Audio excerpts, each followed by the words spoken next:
At my boyfriend's party, I finally met his infamous female bro. She always hid behind the excuse of being one of the guys, while openly flirting with other people's boyfriends. Couple after couple broke up because of her, and eventually the girls came to me in tears. "We can't take it anymore," they said. "You have to deal with her." They came to the right person. After all, on campus, I had a reputation. People called me sweet on the surface, sharp underneath. I wasn't proud of it, but I knew how to read situations and people. After dating Luke for nearly 6 months, I finally agreed to meet his friends. He had wanted to introduce me during our first week together, but I had just finished band camp and my sunburn was tragic. I needed time to recover. I had already heard about his friend group, and about one particular girl, Nina. Almost every breakup among them somehow traced back to her. The girlfriends had even created a group chat jokingly called the Avengers. I was their first recruit. I couldn't let them down. I did my makeup carefully, soft, clean, and elegant, and chose a dress that looked effortless but intentional. "Babe, you look amazing," Luke said, leaning in. I dodged playfully. "Careful. You'll ruin my makeup." He immediately pretended to scold himself. My fault, my fault." Hand in hand, we walked into the restaurant. I spotted his friends right away. Sitting awkwardly among them was a girl with long hair and a forced smile. That had to be Nina. The moment she saw us holding hands, her expression stiffened. "Luke," she said, trying to laugh, "since when do we bring girlfriends to guys' nights?" I tilted my head slightly. "Babe, why is she looking at me like that? If I knew I wasn't welcome, I wouldn't have come." Luke rolled his eyes and pulled me closer. "Ignore that. Guys, this is my girlfriend, Chloe." His friends immediately hyped him up. "Man, you're lucky. She's stunning. If I were you, I'd show her off every day." Nina's smile faded. "This was supposed to be a guy's night," she said, scanning me from head to toe. "Bringing a girl changes the vibe." The look she gave me made my skin crawl. I stayed quiet, but Luke tightened his arm around me. "I organized tonight," he said calmly. "So yes, I brought my girlfriend." Sensing the tension, I tried to smooth things over, but Luke subtly signaled me to let it go. I raised an eyebrow at Nina. "Sorry, sis. He's just very attached." Someone suggested a group photo. Luke's friends pulled me to the center excitedly. Nina immediately stepped in and squeezed between us. "Wow. You see a pretty girl and lose your minds?" I usually stand in the middle. Brothers before relationships, remember? The guys exchanged awkward looks and let her take the center. Luke muttered under his breath, "Since when was that a rule?" During the photo, Nina reached out toward Luke's waist. I anticipated it and smoothly switched places. "Sorry," I said lightly. "Only I get to do that." She laughed stiffly. "Relax. Luke and I are basically siblings." She looked at him, waiting for him to agree. I leaned into Luke's chest. "Babe, I think she really doesn't like me. Doesn't she know girls get a little protective when they're in love?" Luke immediately frowned. "Stop making my girlfriend uncomfortable." Nina froze. To keep up her laid-back image, she swallowed her anger. When we sat down, Nina pointed at a seat. "That one's mine." I hesitated, looking embarrassed. Luke pulled me back down gently. "She sits here." Nina's smile cracked as she sat beside Luke. Luke placed food on my plate.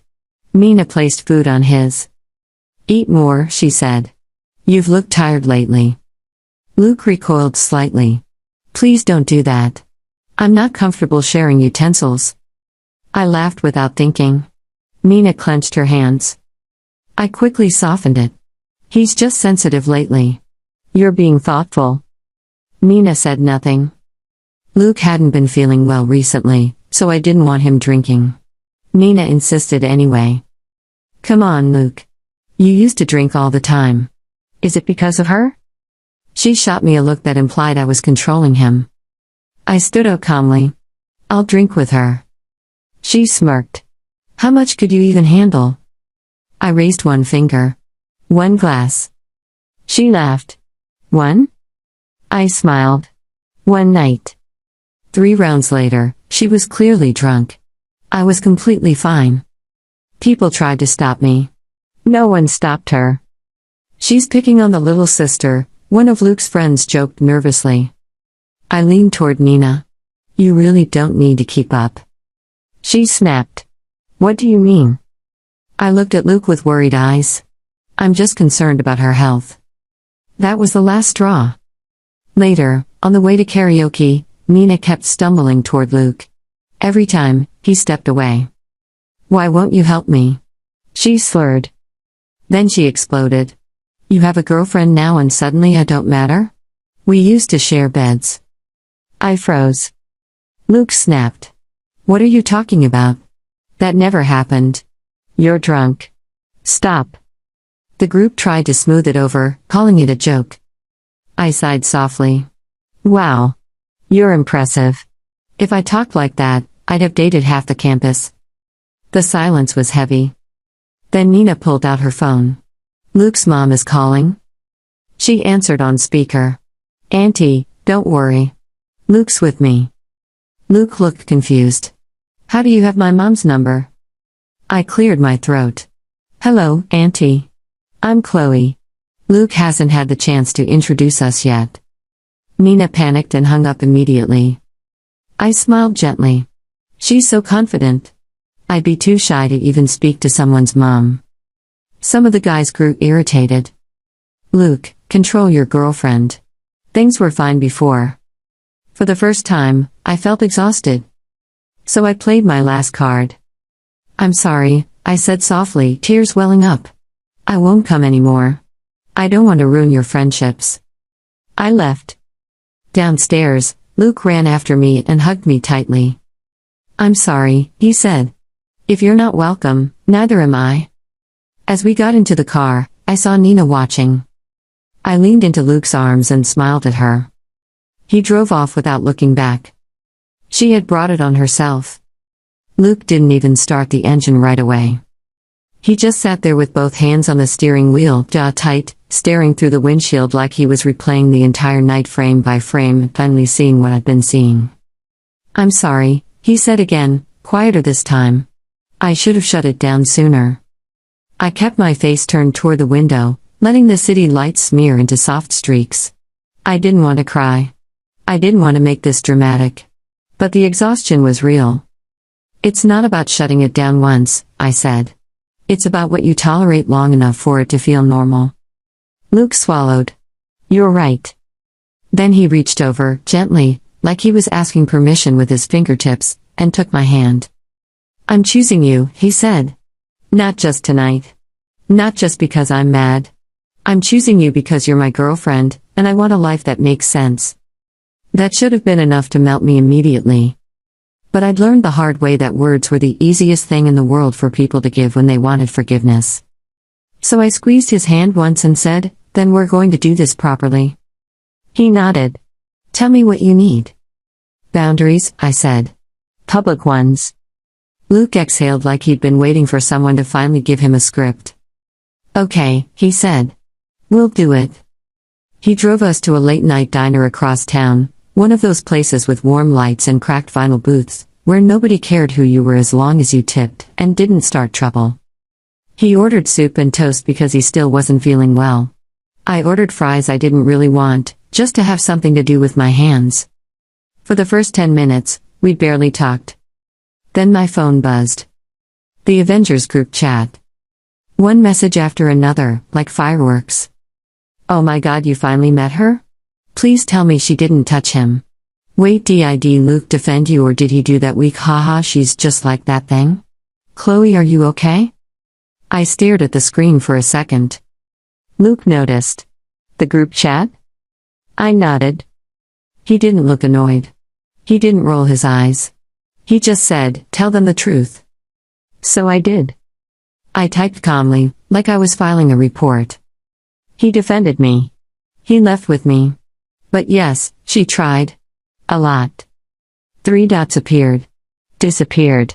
Reappeared. Then one of the girls, Maya, sent a screenshot. A contact name, Auntie, Luke's mom. Under it, a thread of messages that made my stomach dip. Nina had been texting Luke's mother for weeks. Not just casual texts. Heart emojis. Little updates. Luke ate dinner today. He's been stressed lately. I'm taking care of him, don't worry. As if she had a right to claim that space. As if she'd already moved in. A second screenshot popped up. Maya, she got his mom's number after she helped Luke one time when he was sick. He thought she just called an Uber. She used his phone while he was half asleep. My fingers went cold. Luke leaned over, eyes narrowing as he read. What is that? He demanded. I turned the phone toward him fully. His face changed. Not into anger. Into something sharper. Humiliation. He sat back slowly. She used my phone? I didn't say I told you so. I didn't need to. Luke grabbed his own phone and immediately called his mom. It rang twice. Hi, sweetheart, his mother answered, warm and sleepy. Everything okay? Mom, Luke said, voice tight, do you have Nina's number? There was a pause. Yes. Why? Another pause, heavier. Luke, she said carefully, she told me she was like family. She said you didn't like introducing your girlfriends to me because you get shy. She said she was just helping. Luke's eyes shut for a second. That's not true, he said. And I need you to block her. Please. His mom went quiet. Oh. Luke softened slightly. Mom, I'm sorry. I didn't know. And also, I want you to meet Chloe. For real. Soon. A beat. Then his mom's voice brightened in the careful way adults do when they're trying to fix a mistake without making it worse. I'd love that, she said. Is Chloe with you right now? Luke looked at me. I hesitated, then leaned in. Hi, Mrs. Carter. Oh, she said, and I could practically hear her sit up straighter. Hi, Chloe. Honey, I'm so sorry. I didn't realize. It's okay, I said gently. I just wanted to say hello properly. Luke watched me like he was seeing something new, not just my patience, but my control. When he hung up, he stared at the table for a long moment, then said, I'm done. Not I'm mad. Not she crossed a line. Done. He opened his messages, went to the group chat with his friends, and typed while I watched. I'm not comfortable with Nina's behavior. Stop calling her my female bro. She has been disrespectful to my relationship and crossed boundaries with my family. If you can't understand that, I'm stepping back from this group. He paused, then added one more line. Also, Chloe's my girlfriend. If you can't respect her, you don't respect me. He hit send. My heart did this strange thing, half relief, half fear. Because I knew what came next. People don't like it when the person they thought they could control suddenly grows a spine. And Nina was the type who only felt powerful when everything stayed unspoken. The next morning, the fallout started. At first it was quiet. A few of the guys messaged Luke privately. Bro, she was just joking. Why are you making it serious? Girls fight, it's normal. Luke didn't argue. He just replied, it's not normal. Don't contact me if you're defending it. Then, around noon, Nina struck. Not to Luke. To the public. I was walking across campus when my phone started vibrating like it was possessed. Maya, she posted. Another girl, I'm going to scream. Another, Chloe don't respond. I opened the link. A story post on Nina's account. No names. But enough details that anyone who knew would know. Some girls love acting innocent while controlling their boyfriend's entire life. Sad to watch a real friendship get ruined by jealousy. Pick wisely, boys. Under it, a selfie of Nina with glossy lips and teary eyes, like she was auditioning for sympathy. I stared at it for a second, and I felt that familiar spark, the one that used to push me into petty replies and perfectly worded, cutting comments. Then I exhaled and locked my phone. I didn't need to fight her in public. I needed her to fight herself. Because people like Nina always make one mistake when they're desperate. They overplay their hand. That evening, Luke got a message from her. Not a post. Not a vague quote. A direct text. Can we talk? Just us. I feel like you don't understand me. Luke showed me without me asking. Answer? He said. I nodded once. Yes. But not the way she wants. He typed. Sure. You can talk with Chloe here. We're free tomorrow at 4. Her reply came fast. Why does she have to be there? This is between us. Luke didn't hesitate this time. Nothing is between us. 3 dots appeared. Then disappeared. Then her message arrived, sharp and sweet at the same time. Fine. If she's so secure, she shouldn't mind. I smiled. She minds, I whispered. That's why she's coming. The next day, we chose a cafe with big windows and too many people for anyone to cause a scene without looking ridiculous. And we didn't come alone. That was the part Nina didn't know. Because while Nina had been busy collecting male attention like trophies, the girlfriends had been collecting something else. Receipts. Maya arrived first. Then Elise. Then 2 other girls I recognized from the stories I'd heard, girls who used to date Luke's friends and didn't anymore. They slid into the booth like this was a meeting. Because it was. Luke sat beside me. Not across. Not neutral. Beside me. At 4:07, Nina walked in. She wore a cute outfit that looked casual on purpose, hair curled, cheeks flushed like she'd practiced in the mirror. She scanned the booth. Her eyes flicked over the girls. Then landed on Luke. Then finally on me. Her smile didn't reach her eyes. Oh, she said, like she'd been surprised we actually brought witnesses to a crime. Hi, I said sweetly. Nina sat down and immediately leaned toward Luke like she still thought she owned proximity. Luke leaned back. The space he created was small, but it was loud. Nina's lips pressed together. I didn't come to fight, she said softly. I came because you matter to me. One of the girls, Elise, let out a short, humorless laugh. Nina's eyes flashed. Excuse me? Elise pulled out her phone and slid it across the table.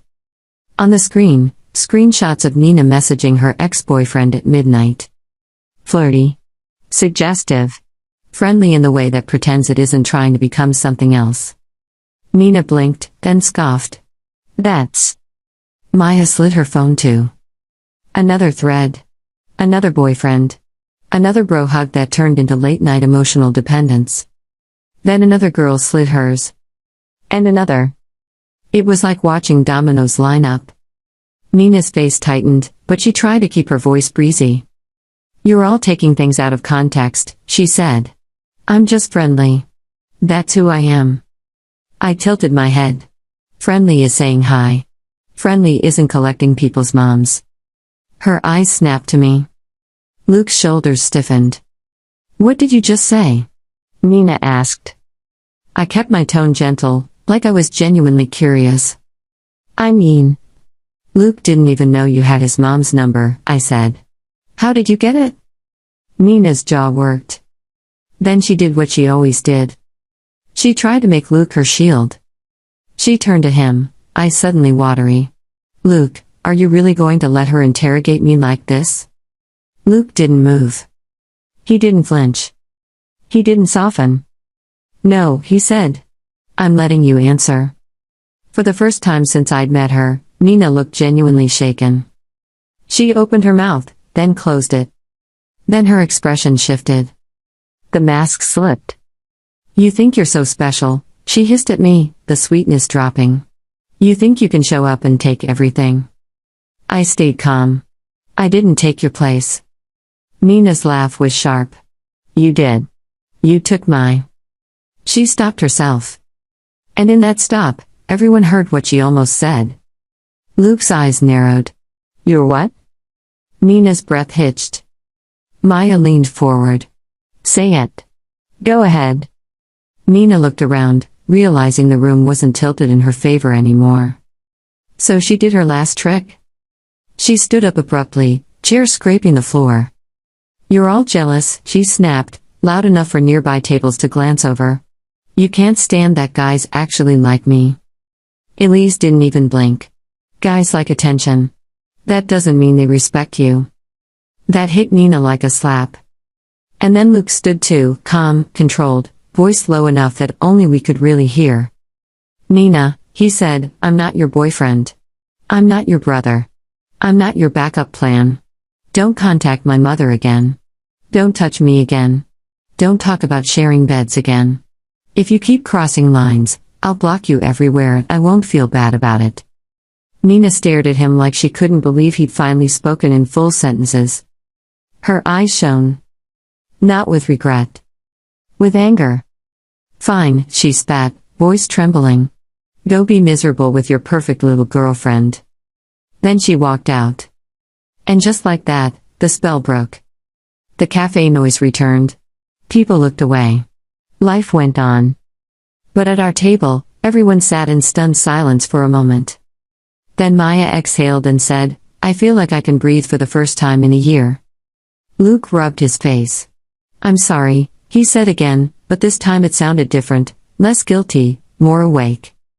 Elise pointed at him. You're not the only one who needs to apologize. Luke's friends weren't there, but the words were aimed at them anyway. Because everyone knew the truth now. Nina didn't survive because she was charming. She survived because the guys protected her, even when their girlfriends were hurting. And once that protection cracked, she couldn't hold up on her own. Over the next week, things unraveled fast. 2 of Luke's friends got dumped. One girlfriend moved out in a single afternoon and posted a picture of herself eating ice cream in her new apartment with a caption, "Brothers before consequences, right?" Luke's group chat went silent. Then, slowly, different messages came in. Not excuses. Not jokes. Actual accountability. One guy, I didn't realize she was doing that with my mom too. That's insane. Another, I'm sorry for telling you to control your girlfriend. That was out of line. Another, I thought it was harmless. It wasn't. Luke didn't rush to forgive. He didn't need to. He wasn't collecting apologies to feel powerful. He was building a boundary to feel safe. And in the middle of all of it, he did something that mattered more than any message. He took me to meet his mom properly. No weird surprise dinner. No accidental run-in. A planned visit. He held my hand the whole time. His mom hugged me too tightly at the door and whispered, "Thank you for being kind about everything." I just smiled. Because kindness is a weapon too, when you know how to use it.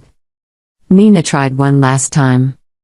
A few days later, she showed up outside the student gym right after Luke finished practice, acting like she just happened to be there. I wasn't with him. But he didn't need me to stand between them anymore. He stopped a few feet away and said, "Don't." Nina blinked. "Don't what?" "Don't pretend," he said. "Don't try to pull me back in. It's over." Her face tightened. "So that's it?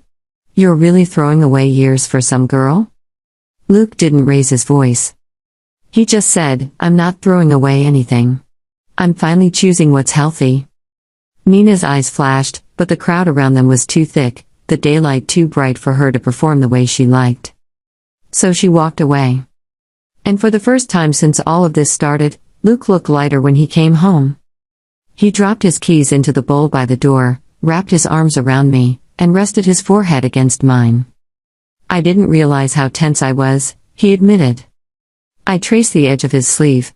"A lot of people don't, until the noise stops." He nodded. Then he smiled slightly. "So, do I still have to worry about you being some kind of campus legend?" I smiled back, soft and sweet. "Only if you forget who you're dating," I said. Luke laughed, and the sound felt like relief. Later that night, I opened the Avengers chat again. Maya sent a single message. "Mission accomplished." Elise replied with a crown emoji. Someone else wrote, "Chloe for president." I stared at the screen, then set my phone down and leaned back. I hadn't won by humiliating Nina. I hadn't won by screaming. I'd won the way people like Nina hate the most. By staying calm, letting her expose herself, and making sure the man I loved finally learned the difference between attention and respect. And once he learned it, there was nothing left for her to cling to.